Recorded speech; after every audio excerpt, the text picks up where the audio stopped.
Hi, Pat Ogle, your real estate man here in Annapolis, Maryland, talking for the AnnapolisHomesForYou.com team here at Champion Realty. And it's another one of my video blogs. This is March the 30th. It's a Tuesday. It's raining. Go figure. And just had lunch. Told you one of the key things I love is hamburgers, and I like to go around town eating hamburgers and testing them. And I was just at Heroes on Weeds Creek Road and Riverside. Weeds Creek Road and Riverside, and not the West Annapolis side, but the county side of West Annapolis. Here, across the Weeds Creek Bridge, and I think it's called Ridgely Avenue there. That's what that is. I'm sorry, Ridgely Avenue. So had a hamburger there. Bad. Four. Small, tasteless. Bun was cooked. It was good. French fries were good. The iced tea was deadly. That's the only way to put it. It was deadly. I mean, I had to send it back and take a water. Water tastes better than that. So I'm going to have to say no to the hamburgers at Heroes. Anybody wants to take me out to hamburgers, suggest Heroes, I'm going to pass. Okay? So let's talk about the funny for the day. Got to have a little funny. And it was about this high school science teacher. And he was trying to demonstrate to his charges that alcohol wasn't good for you. So he had 2 worms. Now, you got to understand, this happened way back when, like in the 50s, before, PETA, okay? So he took these 2 worms, and he had 2 bottles, one with water and one with alcohol. And he took the first worm, and he stuck it in, dropped it into the bottle full of water, and the worm was as happy as pig in mud. I mean, he was loving every second of it. It looked good. Then he took the other worm and he dropped it into alcohol. Can't do that today. PETA would kill you for this.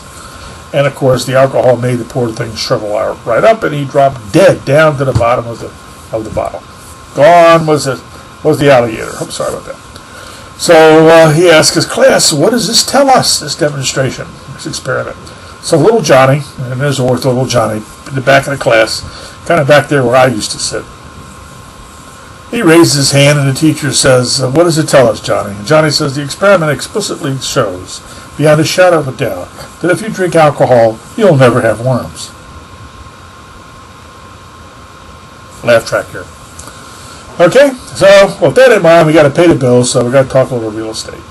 And we talked the other day about what to do when you first start thinking about a home, depersonalize, not getting the emotion out of the house, trying to look at it from that point of view. Of course, we understood the very, very first thing you do all times. I want to plant this in your head.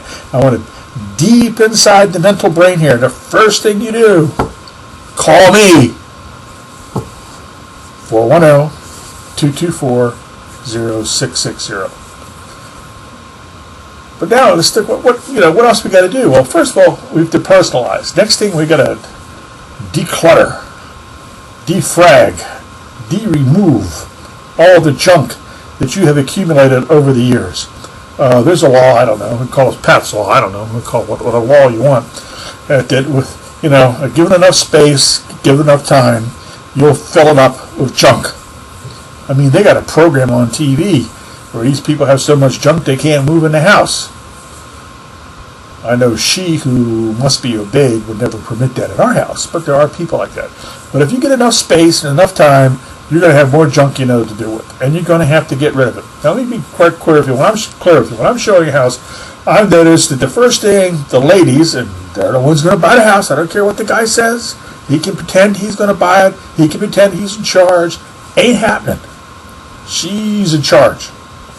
And any man who's married to a woman who doesn't know that by now, you're not going to be married that much longer anyway, so it doesn't care. She comes in, the first thing she wants to look at is the kitchen.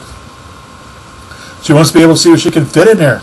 She can make her meals, or defrost or microwave whatever she brings home from the Chinese restaurant, whatever. But she wants some space, so she's going to look at that. She's going to open the cabinets. She's going to see if she can get her plates in there, see if she can get her pans in there. So save yourself some agony here. Get your stuff out.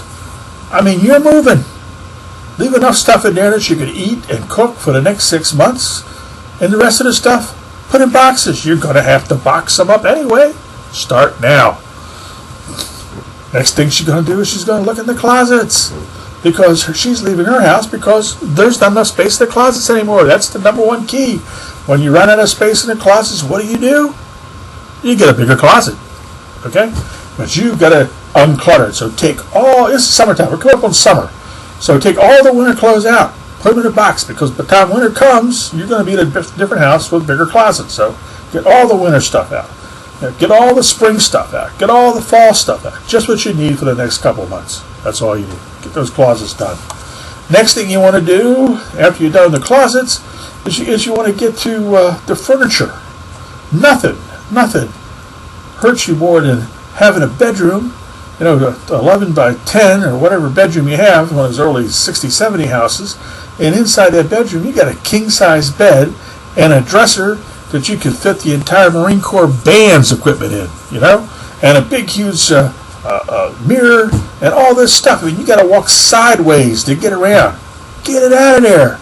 Go rent yourself a storage shed. Take all the furniture that you can get and get it out. A few pieces. Hire one of those people who come in and set everything up there. Stagers. I'm sorry. I'm a real estate guy. I can't remember myself.